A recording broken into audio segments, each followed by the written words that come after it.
What's up? What's happening? How are you? Crowie here, Sparky Coach Podcast. Going to talk about time versus money today, and it's flashing me back to a young me. And I remember starting my business, fresh face, got a high ace.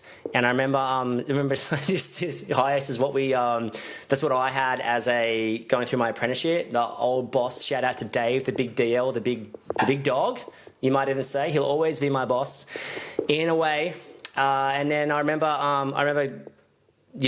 buying this high ace, and they're like, oh, you can buy this cargo barrier. I think at the time it was like, let's just call it $380, and they're like $380 to buy, and we can install it for $50. And I remember, I'm like, $50? Pfft, do it myself. Like, are you kidding?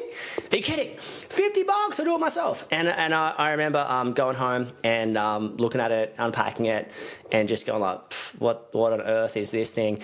And it took me like 3 or 4 hours to install. Now, I know what you're thinking if you're driving in the car, if you're sipping your latte, if you're sipping your kombucha, if you're sipping your beer. I could do that in 5 minutes. That's a 5-minute job for me. Well, not for me, okay? Not for me. Maybe for you, because you are the trade God ordained, blessed, too blessed to be stressed. Just like when trade God Jesus had a baby, he put out you.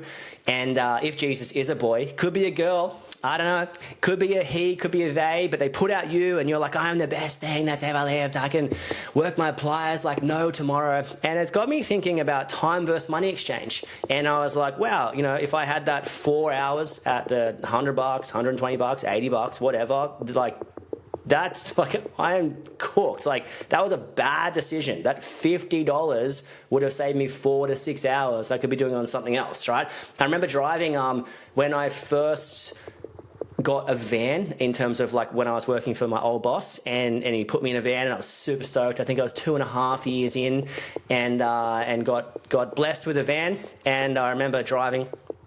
And this is Sydney, so you're driving I was driving from the south of Sydney to the city, because a lot of the work was in the city at that point. And I remember going through the Surrey Hills area, and this is back when the Eastern Distributor, you're looking at it going, essentially there was a toll road, and there was not a toll road, and the not a toll road had a bunch of traffic, and the toll road had, let's face it, to Sydney, a lot of traffic, but it was a little bit faster. And I remember going like, I would go, I won't take the toll road because I'm trying to save Dave some money. And I was like, oh yeah, Dave saved you some money and by not going the toll roads. And he was like, yeah, but you lost me half an hour in traffic. And I was like, oh yeah, I never thought of it like that. I'm trying to save you $4, and then you're billing me out at whatever, $120 an hour as an apprentice, like at that point, probably because I was acting like a tradie, because I was as good as a tradie at that point, am I right? All my second years I had a van, am I right? And I remember going, oh my gosh, so I saved you $3 to $4 to $5, and I cost you $60 to $70 to $80. Like, oh my gosh. And it was like one of those times in your life you understand that time has a value on it, and that value is normally something to do with money while you're exchanging that time for money. And I remember thinking, going like, especially in business, I definitely released my admin a little bit too late. And it's not until you're looking at it until you realize, wow, I am actually billable at a certain amount. Let's call it $100 an hour. Let's call it plus materials. Usually you're making $8 to $12 on materials, or something not too dissimilar to that. So you're making if you're working on the tools, you're making your wage component, you're making the business profit component, you're losing the operating expenses or cost operations component, and you're getting the materials markup or margin on top of that as well. So let's just say if you're on the tools, you're probably profiting like $80 an hour or $100 an hour, something not too dissimilar to that. So it's like there's that opportunity cost of you going like, oh, I'm on the tools, I'm working at admin at night time. And then you look at it from a top-down point of view. We've built this amazing, it's called the Office Playbook. And it's basically all the task lists and all the times in the office that you're going to spend.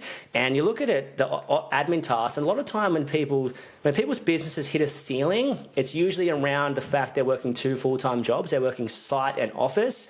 And when you're on the tools in the day and in the office at nighttime, or even if you're in the office in the daytime and in the office at nighttime, you can get burnout and you can feel tired. And when you're burnt out and tired, it's amazing that one send or one not checking an invoice properly or one not checking a quote properly can cost you a lot of money. So I was sitting with someone earlier this morning who misquoted a couple of jobs because of the rush, and they lost 250 grand. And this is a high scale, high end, well-oiled operation, just in the lack of care, in the doing the hard thing easy and the easy thing hard, just not double checking the quote, just not cross-referencing your price book. I'm a massive believer that every price book has to be reverse engineered back to an hourly rate. Generally speaking, the people that tell me, oh, I don't work on an hourly rate, I work on a price book, I just think that's such a cooked philosophy. Like, it doesn't actually make sense. Of course you're working on an hourly rate. Once you reverse engineer that price book back to labour and materials, you'll find an efficiency factor. Once you find the efficiency factor, you'll find your hourly rate, and you find if you're exceeding that or not exceeding that, and then you'll get a real clear picture of what's working and what's not working, and you'll get a real clear picture of how your price book is positioned in the market. And it might be the fact that you're just too cheap. I was thinking this the other day. I built this amazing quote checker that sort of checks everything. There's a quote checker and a mini quote checker, almost like Dr. Evil and Mini-Me. Remember Dr. Evil from Austin Powers? Far out. Me and Elodie had a couple of beers the other night and watched Austin Powers. And it was like... It was so funny. And I was like, holy crap, I've got such a crush on Liz Hurley.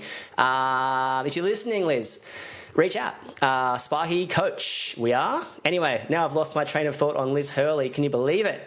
You probably can believe it. But generally speaking, like, you've got to be able to reverse engineer your numbers back to what's working and what's not working, and back to an hourly rate. And coming back to that, like, it's absolutely insane the amount of people that aren't measuring their hours because you're busy sending a certificate of currency a compliance certificate, or you're busy getting some low-level bottom tier admin stuff across to someone, and you're like, oh, well, I just won't. So what you're doing is you're majoring on the minors and minoring on the majors. So many of us, whatever you're doing right now, ask yourself, am I in the right spot? Am I in the hot seat? Am I in the driver's seat? And I'm a massive believer that your job or your role description should be towards finding staff, keeping staff, finding clients, keeping clients, and then also on that, quoting the large quotes probably is your responsibility until that gets replaced by a business development manager or operations manager or something. But ask yourself the question, am I in the Eddie Maguire $1 million hot seat? Am I doing the right thing? If you're bogged down with pliers sitting on a bucket, hey, how's this? I was speaking to Cam McCracken the other night, and we're talking about fitting off. And I was like, I was a massive bucket guy, so it's a double bucket. So I have a bucket with tools and stuff like that, and then a bucket to sit on when you're fitting off your PowerPoints. And he was like, oh, I wouldn't cop an apprentice sitting down. You've got to kneel down. And I'm like, but the efficiency of like sitting on a bucket, being comfortable at work, if you're fitting off like X amount of PowerPoints a day, how many could you do? 100, 200, 1,000? Look at yourself in the mirror and be like, I'm the big dog. I do 2,000, baby, 2,000 PowerPoints. Yeah, not going to clean up though. Nah, always clean up. But, you know, are you a bucket guy or not a bucket guy? A bucket girl, not a bucket girl? You're a bucket hat or not a bucket hat? What do you do? But going into it, it's like, you know, so many times you can be in the right business doing the wrong thing. So you can just be like, oh yeah, I've got to go to that fit off. And it's like, cool, but the fit off could have been done tomorrow, or you could have found someone else to fill that spot, because, you know, you've got to work out if this job is profitable or not. And this job's been handed over to 4 or 5 different people. This apprentice has come through. You should have been able to keep him or her. You didn't, because you didn't look after them. You didn't pay them well enough. Now they're going to someone else, another rival company or something not too dissimilar, because you didn't put the time, energy, and effort into, not just you found the staff member, you created a staff member, you created the asset, you lost it because you didn't care for it, you didn't look after it. You had the car got dirty, the car got rusty, and now the car sucks. Now the car is leaving, the car is going to a different owner. But it's like, are you taking care of your staff? And are you, because sometimes some of us like find clients really well and find staff really well, but you don't retain them because you don't look after them, or you don't retain them because you're not caring for them, or you don't retain them. And usually the retention's in something like really small, like asking good questions and, hey, are you happy here? And what's happening at this point? Or with the clients, like, hey, just so you know, it's a variation. And I'm a massive believer that, you know, if you send one wrong invoice, yeah, probably it happens, right? Oh, yeah, sorry about that, we'll fix it. You send 2, alarm bells, ding, ding, ding, ding, ding, red flag at a bull, right? You send the third wrong one, you potentially ruin a relationship. And only cross-reference that to yourself, like if you received 3 wrong invoices in a row, hey, was like, Joey really here for 8 hours? Hey, did you really do that? You didn't do that, those 4 wall lights in the back. We're not ready for that yet. Oh, yeah. It starts to look dishonest. So you're doing the hard thing easy and the easy thing hard. And my question is to you, are you in the right spot? You're exchanging time for money. Are you doing what you're meant to be doing at this stage? Now, taking this with a grain of salt, knowing that there is an admin to field ratio you've got to be very conscious of. So in other words, you see some people, or I see some people sometimes come through our program, and I look at it and go, hey, you've got a 1-for-1 ratio that's cooked. In other words, like 1 hour of site work is producing 1 hour of office work. That's foundationally incorrect. Like that, no one has a business like that. Like, or you see someone the other way going like, hey, you've got 8 hours of site work producing 1 hour of office work. Like you need to up your admin team. The goal is usually somewhere around that 3, 3.5, 2.5, maybe if you're doing service and maintenance. But like, there's an actual like calculator for this that shows you what you should and shouldn't be doing. But some of us get so bogged down in, I'm the only person that can do that. My encouragement to you is, are you in the right spot? For some of you, that is hiring an admin. For some of you, that's hiring an apprentice. For some of you, that is hiring an operations manager. For some of you, that's hiring the next tradie. For some of you, that's hiring the next apprentice. So it's only relative to where you're currently at.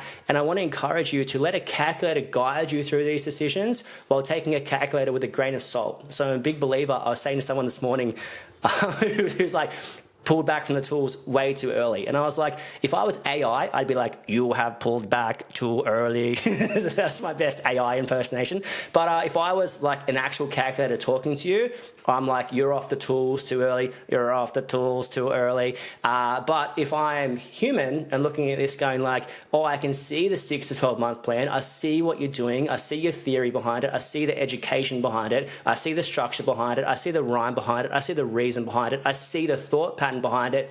Let's go. All right, you've got a 3 to 6 month time frame on this. Let's get it done. So my best question, my question for you to ask yourself, and my passing thought or my leaving thought with you is that, are you in the right spot right now in your business? If you're listening to this in a roof space with knee pads on, maybe if you're starting out your business. Maybe not if you've got 4 or 5 staff, you're not getting back to quotes. Often like you look back on, I said oftenly.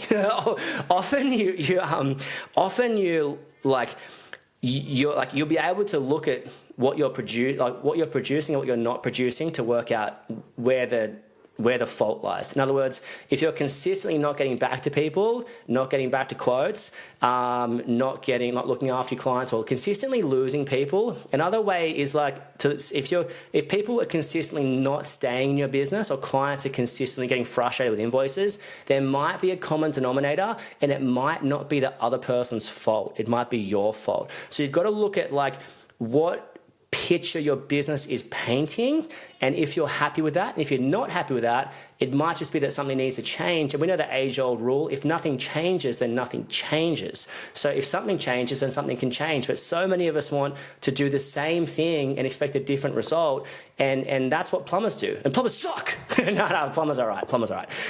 Some of them suck. Anyway, are you in the right spot in your business? And we'd love to help you on your journey pathway, being like positioned for growth. And we want to turn that pawn, I'm talking chess here, into a queen. So we want your business to look at it and be like, okay, it is what it is now. It's a pawn now, but I can see the future. We're going to make this thing a queen if we push here and go here and get in this direction. And ironically enough, pawns only have one real move. I guess they can attack diagonally, but they can go straight. So it's like, do you know where your straight is? Do you know when your pawn's going to turn into a queen? And can we take your business from like to like, yes, this is what I want. This is why I started. This is what I'm doing. This is where we're pushing. This is where we're going. This is my lofty goal for 2024, for 2025. This is my 5-year plan. We're going to get a commercial property in 3 to 4 years. We're going to do this. We're going to purchase that. We're going to do this. And we're going to do some sick things with some sick people and get it done. And that's what we want to do. That's why you started the business. So snap yourself out of that rut, slap yourself in the face and be like, let's go. Let's have the best financial year ever. And like I said in the last podcast, the macro is found in the micro. You want the big result? Find it in the small things, right? Find it in the small things. You want to retain the staff members?